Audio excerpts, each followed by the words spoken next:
Well, hi everybody. Welcome to another episode of Lab Automation 101. Before we kick off, I just wanted to say thank you to everybody who has downloaded the podcast. We're in 12 countries, 55 different cities, and actually it's pretty humbling, and I'm very, like I said, very thankful, very grateful for that.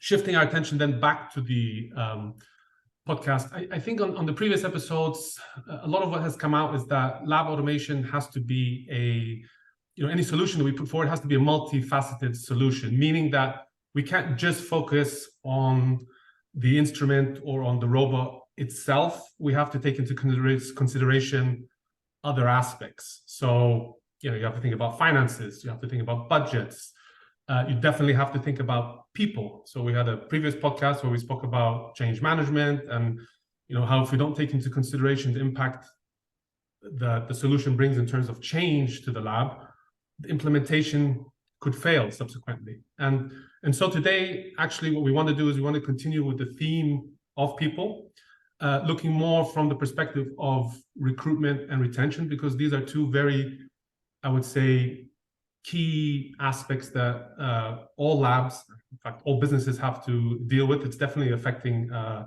their business. So I think the more knowledgeable we are in that respect, I think we'll also touch on a little bit later in the chat how automation perhaps can help in terms of recruitment and retention.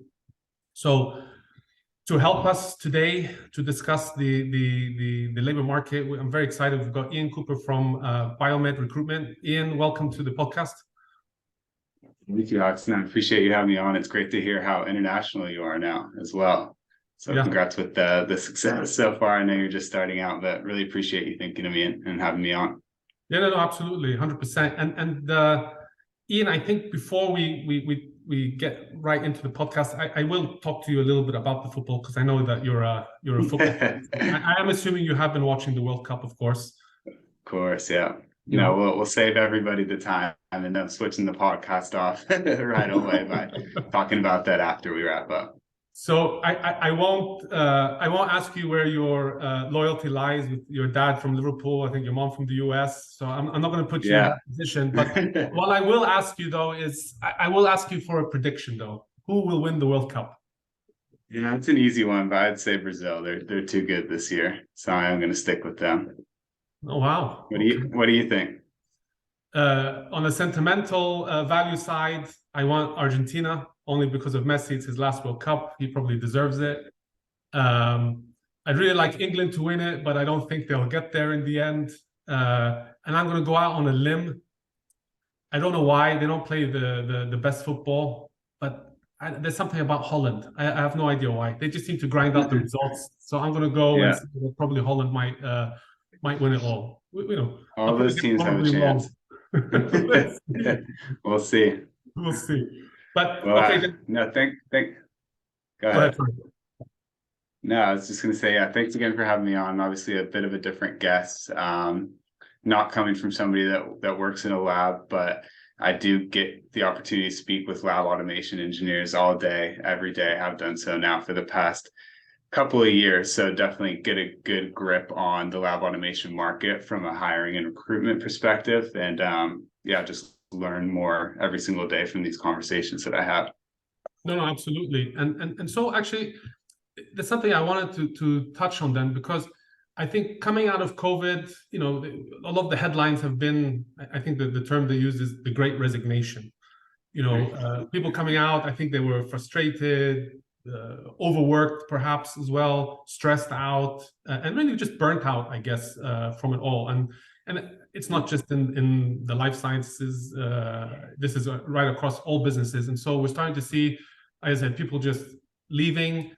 I think I read a recent stat that over 50% of employees in the US are quietly quitting, meaning they're doing just enough to keep their head above the water, but not going above and beyond, let's just say, from that perspective. So post-COVID, and I think it's fair to say we are post-COVID now. If you were looking at, let's say, I don't know, and I don't know how many trends there are, so I'm just going to say 3-4 trends, the key trends that are out there. What are the key trends that you're seeing in the labor market then? Yeah, absolutely. And before I get into that, I'll just do a really quick overview, just so the listeners know what it is we do. So my recruitment agency is focused on lab automation.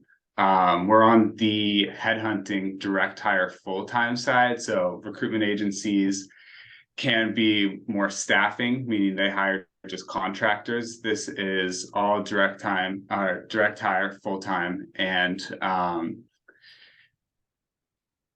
we work on the hardest to fill positions for companies because of that. And that's how I got into lab automation. When COVID hit, there has definitely been a high demand, and the demand and supply has just been completely thrown off. So I would say the biggest hiring trend started then, and that's when I can really speak from initially. It's been a little over 2 years now since I first started hiring lab automation. And I think it was already a high demand skill set to find somebody with that biology or at least like assay development background, but could also work on application development and program liquid handlers. And when these COVID testing companies started emerging, they definitely needed that quickly. So to attract companies to a company that may not be the most stable or not have a plan besides just COVID testing, they were definitely offering overinflated salaries, and they had the finances to do so.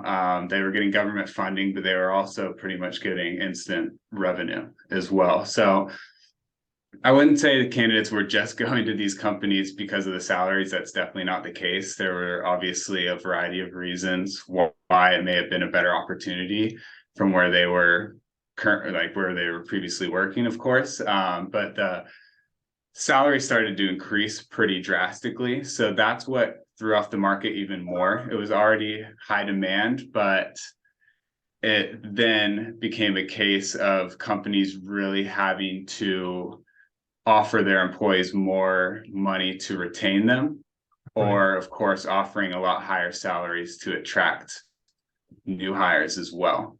So that's the skill set that I've been most involved with, those that focus on new method development, actually program the liquid handlers. We do a variety. There's obviously so much nuances within lab automation, so we've hired those more focused on assay development, those more focused on service or support with the liquid handlers as well. But mostly hire for drug discovery, synthetic biology, diagnostic companies. And then also we do hire for lab automation companies that are on the hardware software side. So those that sell liquid handlers, those that sell software like integration, scheduling software as well. And those are field service application scientists and engineering roles mainly. But yeah, no, it's been definitely crazy over the last couple of years, a lot of different changes. I would say that demand stayed pretty consistent for a solid couple of years, where there was still just way more job openings and companies hiring than there were actually people that did what they were looking for. If that makes sense. Yeah, no, that makes perfect sense. And so what, I guess, coming out of COVID then, I mean, one of the biggest trends therefore is just to offer a higher salary just to attract these candidates then? Yeah, it's definitely not always that easy though. And I saw a lot of companies make mistakes by just offering whatever salary that they could offer to attract this employee through the door. Pay equality is so important at companies, as it should be. And if you're at a company and you see somebody new coming in that's maybe not as qualified as you are, but they're getting paid a lot more than you, that just throws off the balance massively. And companies that had more consistent leveling and pay ranges for each level are definitely in a much better place currently than companies that were just offering any salary to get people through the door, because it just wasn't sustainable whatsoever. So salaries were one way to attract new people. I think that a lot of companies needed to take a bit of a chance on certain candidates that definitely had that foundational experience and skill set and the potential, but maybe needed a bit of training. A good example of that would be these application developers that focus on, developing methods from scratch on liquid handlers, automating workflows. But maybe we'll use Hamilton's, for example. They're not experts with Venus software just yet. So a lot of companies would hire candidates experienced with liquid handlers, but maybe haven't worked too much on the software side just yet and would have to train them up. So those that are good at troubleshooting, have worked heavily on like the service support side, could be good candidates for that type of role. Others are maybe more bench scientists that really understand the assay development process and how it works, doing everything manually, and have obviously worked with liquid handlers before, but just haven't worked with the software side of it yet. So companies had a lot of success hiring that way as well. Yeah, so I mean, and so if you flip the script maybe a little bit, because I know sometimes companies might think that they know what prospective candidates are looking for, and so sometimes the easiest thing to do sometimes is just to throw money at a problem, and hopefully it sticks, and hopefully by like that they get some candidates in. It's a little bit of a short-term approach, because there's always going to be another company that can pay a little bit more. And so we have this constant rotating wheel almost, where they're jumping off, getting onto into the other one, and then just continuing like that. So, but when you speak to applicants also, because you're also interviewing them and sourcing for all these different companies that you work with, what are you hearing from them in terms of what they're looking for in a prospective employer? Definitely a good question. So I think that the most obvious ones can be applied across any industry, so I won't really go into those as much. But of course, higher salaries, a shorter commute, work from home flexibility, a supportive team and manager, those are of course very universal across the board. But for those involved with lab automation, there are a few key demands isn't the right word, but key things that they're looking for that I hear pretty commonly. One is to be more focused on development.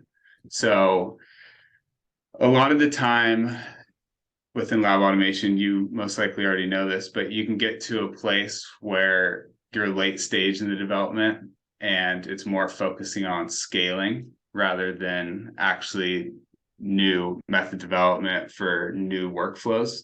So a lot of the time candidates do want to get more involved with both the development, but both and the integration as well is a big key one. So just the ability to get more into like a high throughput environment and process more samples. And a lot of the time building out integrated robotic work cells really does help with that. So a lot of the time candidates may just be working with standalone instruments, but they want to work with different scheduling softwares, or again, help with the integration side of lab automation, which is really exciting to candidates. Right. Okay. So I mean, I think from what I'm hearing, at least to be able to use a little bit more their innovative, creative side, so to speak. Yeah, absolutely. And a lot of the time too, it may have to do with working with a new brand of liquid handlers. And there doesn't seem to be a lot of consistency with what are candidates' favorites. I would say that Hamilton's, TCAN's, Agilent's are still the most popular brands. Some people prefer ones rather than others, but a lot of candidates may work with one brand but want experience with another brand. So I always get asked what liquid handling brands are currently being utilized at that lab, if there's a variety or if there's just one. Oh, that's interesting. And just have curiosity, what if they're not using an automated liquid handler? Do they not consider that lab then, or how does it work? So those are the roles that I'm mostly working on, to be honest. I can't speak much more about automation in labs that's not really involved with liquid handling. I'm busy enough with working on those type of roles, those type of companies. But a lot of the time it can be the type of company as well. Obviously, lab automation is very broad in what the company does. Any lab can benefit from using automation. So somebody may be at a diagnostic company but want to get more into drug discovery, vice versa. So definitely matters as well what the actual science is as well, because they're very closely tied into the science still. Okay. And I'm interested because before you mentioned, like, one of the I said, you said not demands, I guess, but one of their maybe requirements is a better word to use. Absolutely. That's what I was looking for. Is this aspect of being able to work from home, have a little bit of flexibility, and I have I have a little bit of experience in this, in that I have a young daughter who works in New York, and she has also a little bit of flexibility to be working from home. And I know of that generation, and I sound very old when I'm saying of that generation, but in their 20s, maybe arguably looking a little bit for that flexibility, that shorter commute, maybe 1 or 2 days a week to be working from home. But how are you seeing that shape up in terms of life sciences, and especially if you're working in a lab, how does that marry, I guess, with wanting to work from home maybe once or twice a week? Yeah, no, it's a hot topic right now. I think with these type of engineers and scientists that are in labs so consistently, it's really dependent on what stage in a project that you're in. Certain projects, especially near the beginning, you're going to need to be in the lab and extremely hands-on for everything. So just understanding that at that time, it's going to be hard to work from home. But a lot later in projects, documentation is a big part of these roles. So it really depends on the individual's responsibilities. Of course, those more on the software side of lab automation are going to be able to do scripting and certain responsibilities from home as well. So I think it's very important for employers to set something up where there is work from home flexibility, and they have the ability to be successful doing documentation, scripting, or really any responsibilities that they can do from home. Companies that tell their candidates that are interviewing that they need to be in the lab 100% of the time, it's definitely a hard no for a lot of candidates, and just kind of has them raise questions about what the work-life balance will be. Of course, I always want the company that I'm hiring for to set as realistic expectations as they can during the interview process, and definitely don't oversell anything, but set up flexibility. I mean, even just the ability to commute during off hours and avoid traffic is absolutely huge. And then hopefully you can give examples to different responsibilities that can be done from home, how often team members are currently working from home, that kind of thing. And it absolutely helps. What's difficult is expecting an employer for these type of roles to have a set policy, like you can work from home 2 days a week, but you need to be in the lab 3 days a week. It's just too difficult with how the projects are always evolving, and you just don't know on the given day or a given week if you'll need to be in or not. Correct. Yeah, I think that's actually it's a really big challenges for not just in this industry, in fairness, but across all industries, trying to get this balance right, because there is an argument to say, okay, working from home, it's important, but at the same time, there is an aspect of, especially if you're new in the role, you're new to the company, you just graduated, you're coming into the workforce, there is some benefit of being in the office, having face-to-face time with your manager, even just being able to chat to your colleagues face-to-face, and so forth. At least from my perspective, maybe I'm old school because that's how I did it, and I know today a lot of it is everything is online, in fairness, so it's sometimes a little bit easier in that respect.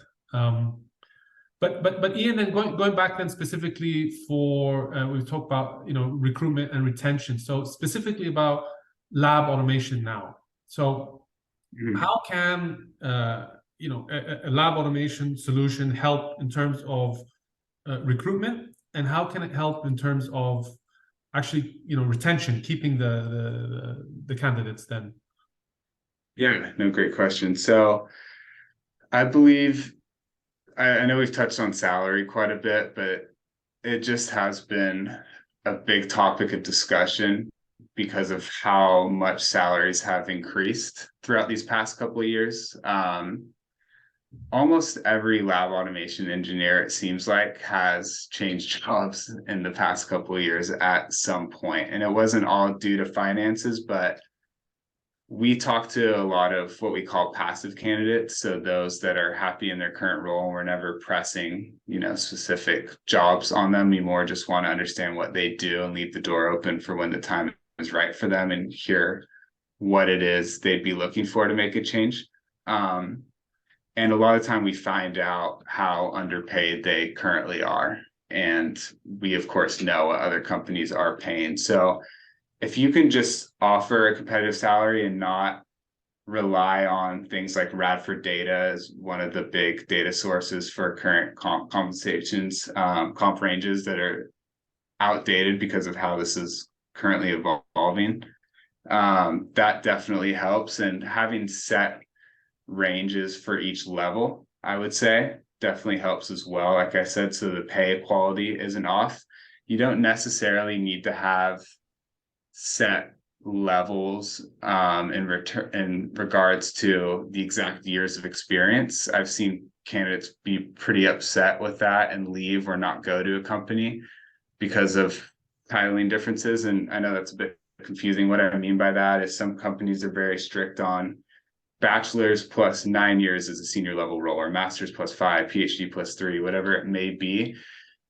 Usually it should definitely be more down to the relevance of experience as well as your skill set that you interview at. So being a bit more flexible on the leveling and titles is huge to both attract and retain, I think. But of course, it needs to be equal throughout your company, that people at the same levels are getting paid the same, and then also are at the same skill level as well, which I hear pretty consistently is not the case. And candidates a lot of the time get upset and want to make a change if they're getting paid less and are more experienced than somebody they're working closely with. Right. I mean, when I've spoken to a few candidates and to some other people in different companies and so forth, I think, one of the key takeaways is that, joining a lab, let's say, that has an automated solution versus a lab that doesn't, I think, especially from the younger generation and even from older ones as well, it's, a lot of people are actually looking to be engaged. They want to add value. They want to have a say in how things are developing and what's happening and so forth. And I think, automated solutions, in theory, they take care of all the boring stuff, because nobody wants to do the boring stuff. Yeah, even though the reality is they have to do some boring stuff. Yeah. And I think, what we spoke about in previous podcasts is that just the automated solutions allow for more value-adding activity. You spoke earlier about how, everybody wants to be involved more in terms of the creative, innovative side and so forth. And so if you're fluffing about, with, opening, decapping and capping tubes and this, that, and the other, you're not really having an opportunity to do that. You're not really very engaged. And that's sometimes how now your eye might start to wander a little bit and think, oh, what about this company over there? They look a little bit more attractive. There's that, isn't there? Definitely, yeah. And I wanted to bring up the finances first, but that you're absolutely right. I think a lot of the times candidates may be more focused on the service and support side than they want to be, especially those that are high level. So the more opportunity they have to work on the exciting development projects, like I said, those integration projects as well. And then it may sound obvious, but just a supportive and collaborative team, of course. And we hire for a lot of exciting startups. And I think that is definitely a trend, leaving the larger corporations where you just feel like another number, and getting into an organization, helping set up the automation from scratch, being a big part of the company's success, seeing your work being felt all the way up to the C-suite executive level, and just making a large impact with the work that you're doing as well. Yeah, and I don't think that point can be overestimated. I mean, it's just, absolutely I think, not. innate sort of human desire to want to contribute and to feel like you're appreciated. And I think it's very basic, just to feel appreciated and valued, to be honest, on that perspective. Ian, final question for me then. Moving forward So, we did the post-COVID, talk about current trends and so forth. But if you were to look into your crystal ball, 3 years from now, 5 years from now, how does the labor market then look then in this space? Yeah, absolutely. So I would say from what we spoke about earlier on in COVID, mid 2020 till about mid 2022. So for 2 years, the demand and supply was definitely very skewed in the respect of way more job openings than there were people looking. I'd say it's more balanced now. There's not as many companies hiring currently as we sit at the end of 2022, but there's also not too many candidates looking either. You'd think with layoffs there would be, but it hasn't affected, I would say, that many lab automation engineers as much as it has in other industries.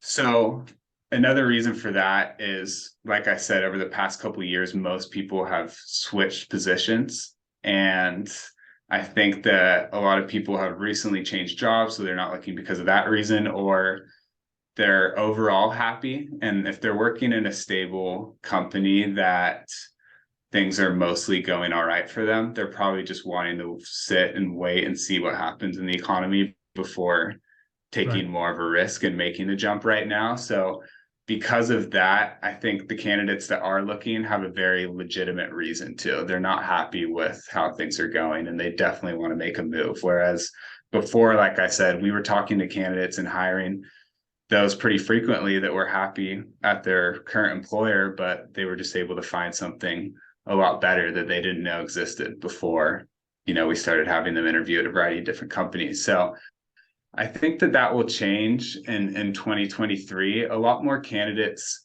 start looking once they get their bonuses paid out, and a lot of times when their stocks vest around the February, March timeframe. And I think a lot of companies will start hiring a lot more in 2023 as well. Right now, for similar reasons, they're just kind of pulling back and only making a hire if they absolutely have to due to like a backfill, or if they really are short in the terms of automation and need more hands there. But if they're overall okay, I think they just want to see how things shake up over the next couple of months, because that is one of the biggest reasons for these layoffs, is companies just having crazy sales and revenue forecasts at the beginning of the year and over hiring for that reason. So I think companies are being much more strategic with hiring right now. But in 2023, hopefully, and I do predict and believe that a lot more companies will start hiring. I think there's way too many companies that are doing just fine right now and do need more hands. And automation, as you know, can actually save companies quite a bit of money as well. And then a lot of candidates will start to look again, the beginning to mid next year. So that's kind of my 2023 prediction. As far as moving forward, it seems like there's just always new advances within lab automation, and those, again, that can work a little bit more on like the software side, the program liquid handlers, or those that are very involved with, integration, or, I've heard great trends with like mobile robotics rolling around the lab, or those that are involved in DevOps or virtualizing everything. So I think there's a lot of new interesting trends where a lot of jobs will be created out of that as well. And it's just going to continue to grow. I've seen it massively evolve over the last couple of years since I've been involved with it. And it seems like it's only the beginning in a lot of ways. Yeah. In fairness, I put you a little bit on the spot by asking you to look into a crystal ball. 2023 is easier than moving forward, but yeah, no, it's exciting. It definitely is. No, I mean, you're right in the sense that, there's a lot of things and a lot of moving parts, I guess, and it's really hard to predict, even 1 year out, in all honesty, let alone, I think I asked you 3-5 years in the future. So that, we'll have to come back and revisit next year then and see your prediction for 2024 then. But Ian, thank you very much for your time. I really appreciate it. It's been great having you on. So thank you very much. Absolutely. No, thanks again for having me on. I love what you're putting out, so keep doing it. Thanks.